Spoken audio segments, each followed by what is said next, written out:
오늘 같이 나누실 말씀은 구약성경 시편 141편 5절 계속해서 다윗 곁에 붙여주신 하나님의 사람들에 대해서 나눈 6번째 시간입니다. 우리가 첫 번째 선지자 사무엘, 그리고 두 번째 제사장 아히멜렉, 세 번째 선지자 갓, 네 번째 제사장 아비아달, 그리고 다섯 번째 선지자 나단, 이렇게 나눴었죠.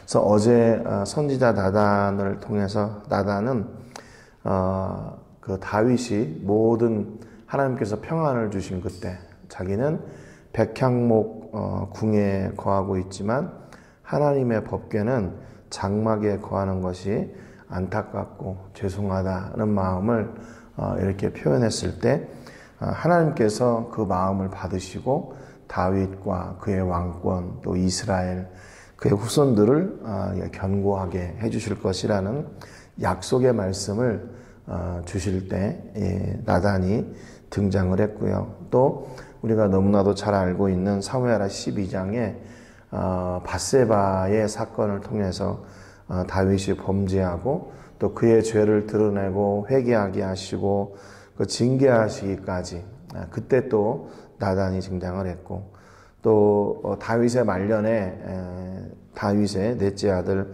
아도니아가 반역할 때, 그때 또 등장을 해서 그 사독과 함께 이 그 왕권을 잘 이렇게 이양하게 되는 그 고리가 되었던 역할을 감당을 했었습니다. 오늘 같이 나누실 말씀은 이제 제사장 사독에 대해서 여섯 번째 인물인데요. 제사장 사독에 대해서 같이 나누려고 합니다. 제사장 사독의 등장은 이제 사무엘하 8장 17절에 등장을 하는데요. 어제도 잠깐 나눴습니다만 아히두베의 아들 사독과 아비아달의 아들 아히멜렉은 제사장이 되고 스라야는 서기관이 되고 이제 이렇게 기록을 하고 있습니다. 다윗 시대의 제사장이 등장하는데 두 사람이 등장을 해요. 그래서 하나는 사독이고 하나는 아비아달의 아들 아히멜렉이다 그랬습니다.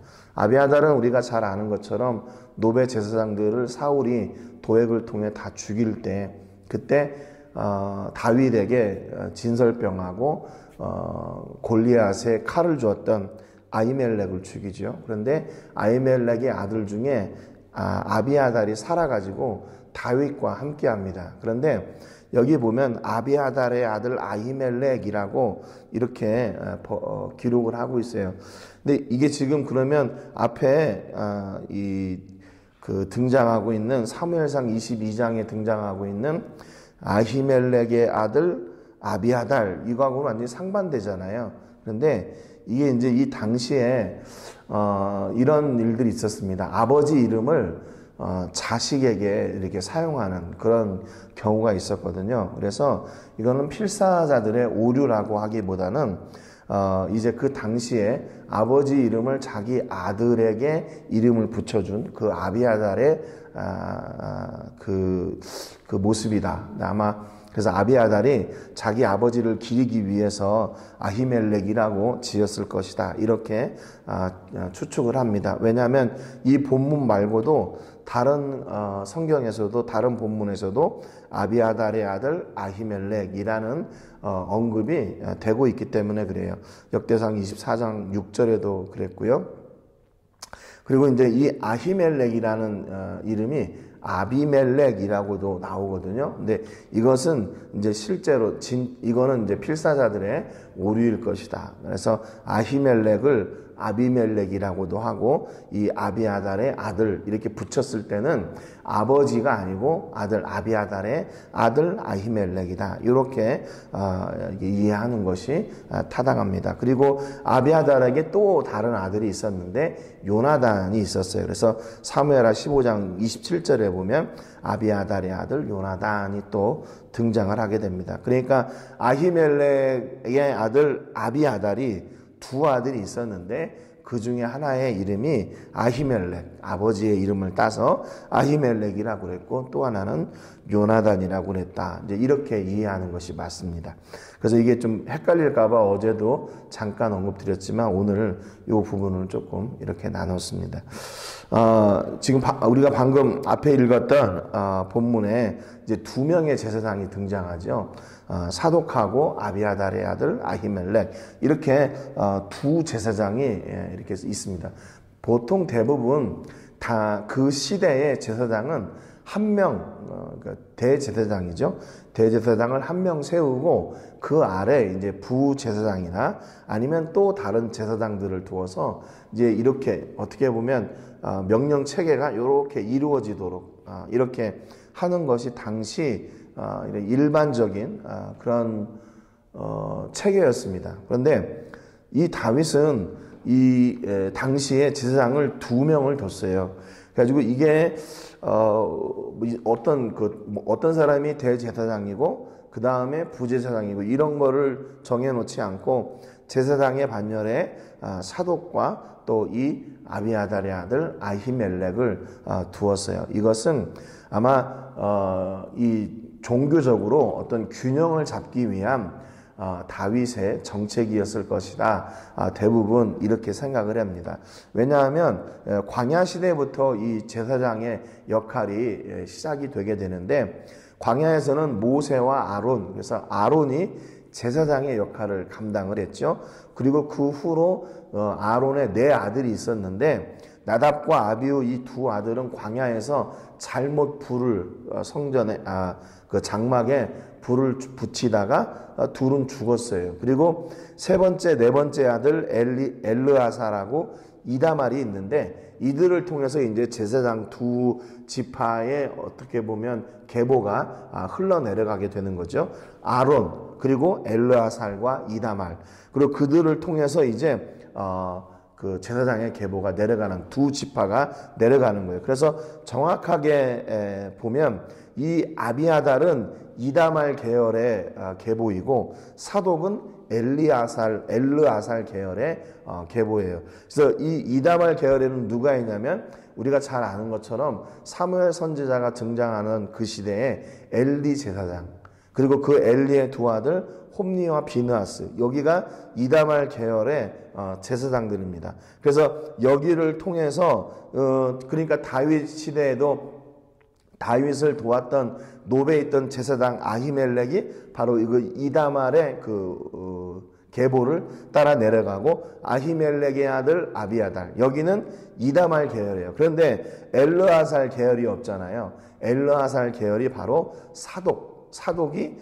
엘르아살 계열입니다. 셋째 아들 그리고 이다말 넷째 아들 이렇게 그래서 이 두 지파의 제사장의 계보를 이어가게 하기 위해서 그리고 그것을 이렇게 균형 잡게 하기 위해서 사독과 아비아달을 둔 것이다. 이렇게 생각을 합니다. 그리고 이 사독은 나중에 신약 시대에 와서 사두개인들이 이 계열이다.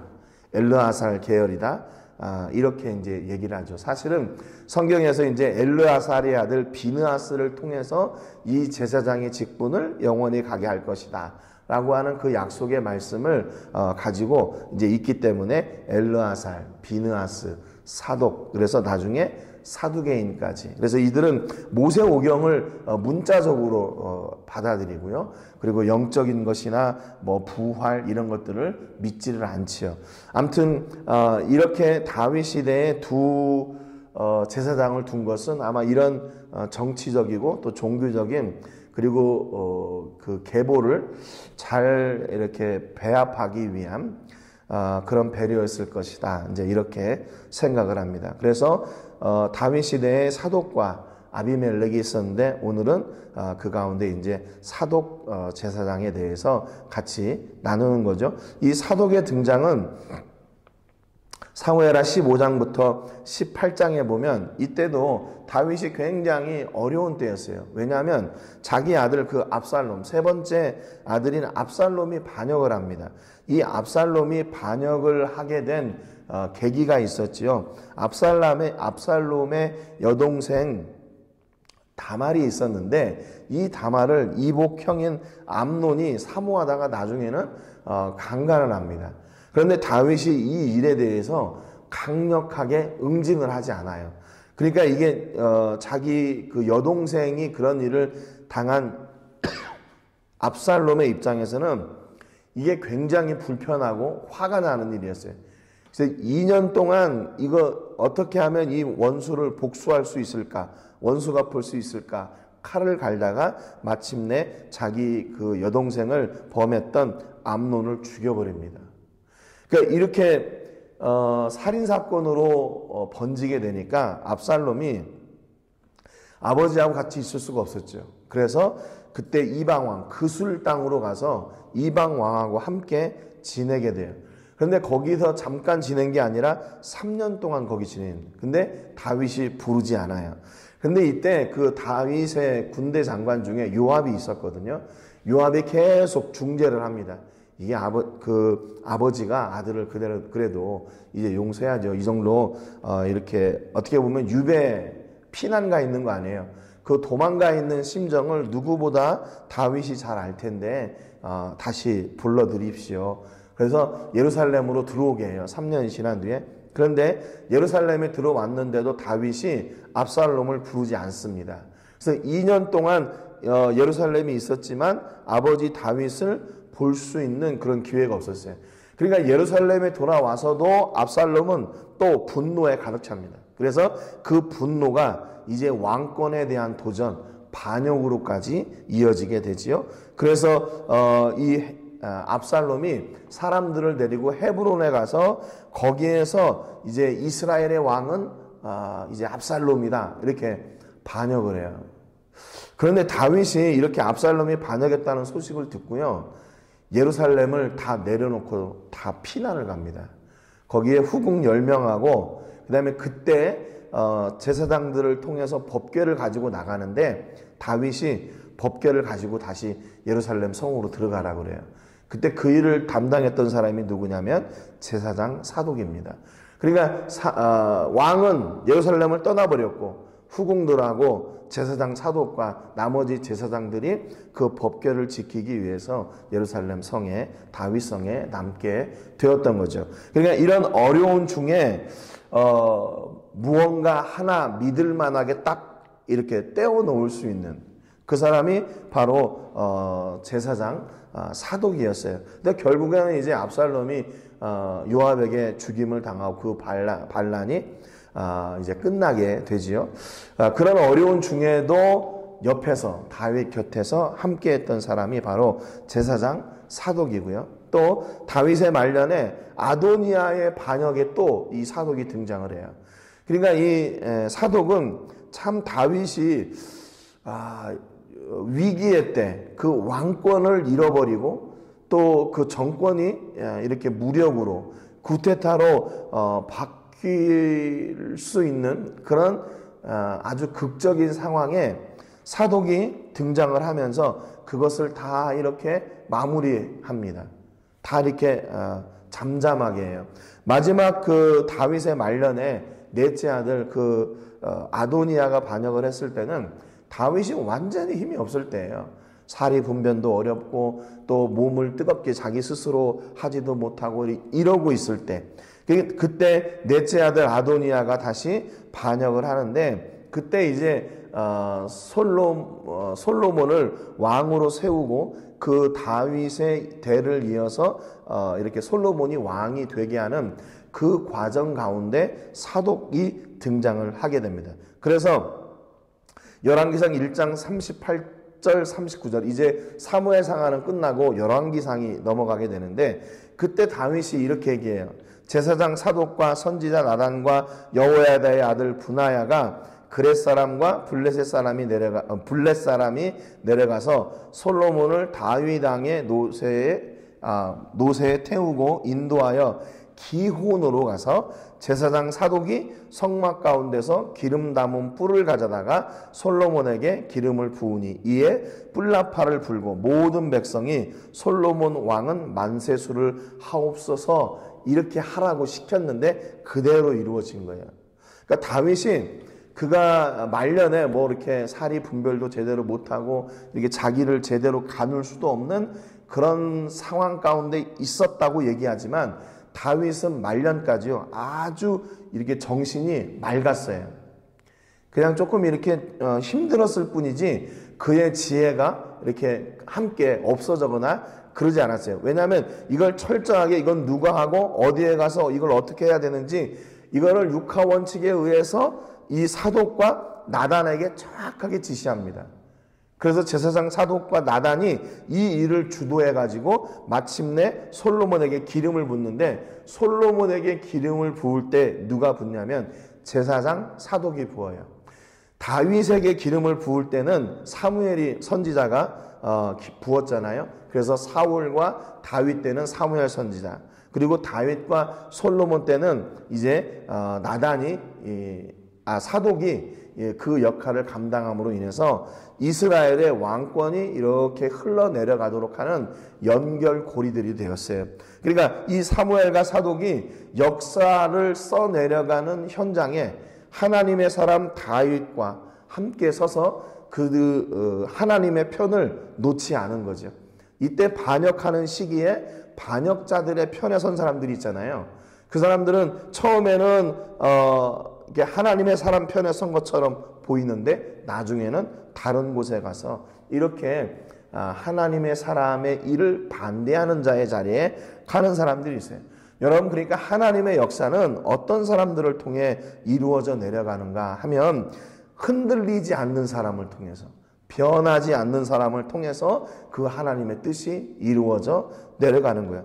이왕이면 처음에 하나님의 편에 서서 하나님의 자리에, 하나님의 일에, 하나님의 사역에 그렇게 헌신하고 세워졌다면 그 일을 쭉 아무런 이렇게 흔들림 없이 잘 이겨 나가야 되는 게 마땅한 일이잖아요. 그런데 도중에 바뀌어요. 도중에 변하고 도중에 돌아서요. 이게 얼마나 안타까운 일입니까? 그럼에도 불구하고 하나님의 역사는 이렇게 흔들리지 않는 사람들, 그 사람들의 삶을 통해서, 그 사람들의 헌신과 그 사람들의 믿음을 통해서 하나님의 일이 계속 이어져 내려가게 되는 거예요. 여러분, 우리나라 말에도 용두삼이라는 말이 있잖아요. 처음에는 뭐 굉장하게 이렇게 들썩들썩 떠들썩하게 보이는 것처럼 보이지만 나중에 가서는 뱀의 꼬리가 돼서 이게 뭐 있었는지 없었는지도 모르게. 우리는 그렇게 변하는 사람들이 아니라 처음부터 끝까지 하나님을 향한, 하나님께서 주시는 믿음으로 이 일을 감당하고, 그래서 하나님의 역사에 이렇게 기록되어지는, 하나님의 역사에 남아있는, 기억되어지는 그런 멋진 하나님의 사람들이 되시기를 주님의 이름으로 축복합니다. 우리는 그래서 영어로 히스토리 메이커라는 말이 있거든요. 역사를 만들어가는 사람들이에요.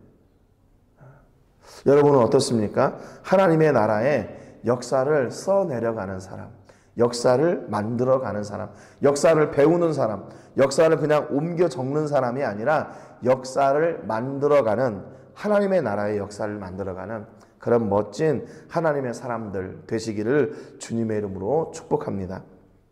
오늘 세계를 부으며 기도할 때는 사카테카스에서 사역하고 있는 조영근 선교사님 위해서 기도해 주시기 바랍니다. 선교사님, 사모님, 또 자녀들 건강으로 지켜주시고 그 지역에서 생명의 복음을 전하는데 부족함이 없도록 위해서 기도해 주시고, 또 생명의 복음을 전할 때 생명의 열매들이 맺게 되는 은혜가 있기를 위해서, 그리고 선교사님 또 가족들 건강으로 지켜주시고 늘 안전하게 하시고 필요한 것들이 기도할 때마다 선하게 응답받는 그런 역사 있기를 위해서 기도해 주시기 바랍니다. 검정고시 학교와 기술학교를 위해서 대지를 구입했는데 설계와 건축과 운영의 모든 과정 가운데 하나님의 선하신 은혜가 있게 해주시고 재정에 어려움 없게 하시고 또 귀한 사역에 함께할 믿음의 동역자들 보내주시기를 위해서 기도해 주시고요. 오늘도 우리가 섬기고 기도하는 선교지와 선교사님들 단체와 교회 위해서 기도해 주시기 바랍니다.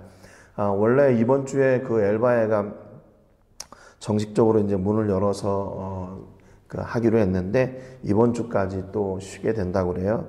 그래서 이제 뭐 거기 선생님들이 내야 될 서류들을 아직 안 낸 것 같아요. 그래서 좀 이번 주도 좀 미루어지게 됐는데 기도해 주시기 바랍니다. 오늘 말씀처럼 어떤 상황 속에서도 흔들리지 않고 변하지 않는 믿음으로 하나님의 나라의 역사를 써내려가는 그런 역사의 주인공들, 그리고 하늘의 복을 누리는 귀한 통로가 될 수 있도록 위해서 기도하시기를 바랍니다. 제가 먼저 기도하고 같이 기도하겠습니다. 하나님 아버지, 감사드립니다. 오늘 말씀을 통해서 다윗의 곁에 있었던 사람들 가운데 제사장 사독을 같이 배웠습니다.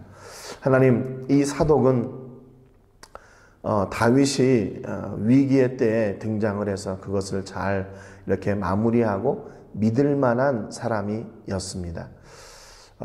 이렇게 변하지 않고 한 자리에서 하나님을 섬기고 또 하나님의 사람들을 섬기고 또 예배하는 자리에 서는 사독을 통해 압살롬의 반역도 또 아도니아의 반역도 다 이겨내고 하나님의 사람 다윗이 하나님 앞에서 온전히 귀한 일을 감당할 수 있도록 그 일을 인도하는 사람이 되었습니다.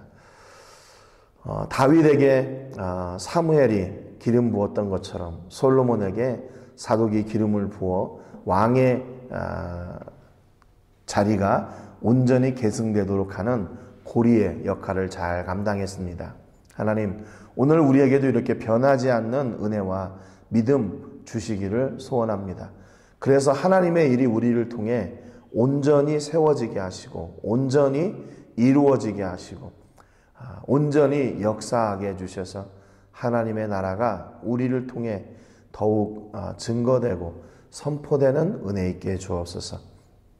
우리 성도님들 오늘도 선자리에서 변하지 않고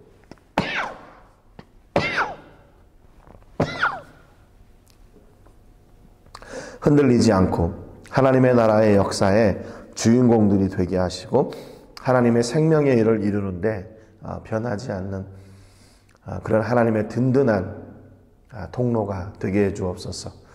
감사드리고 예수님의 이름으로 기도합니다. 아멘. 우리 같이 기도하겠습니다.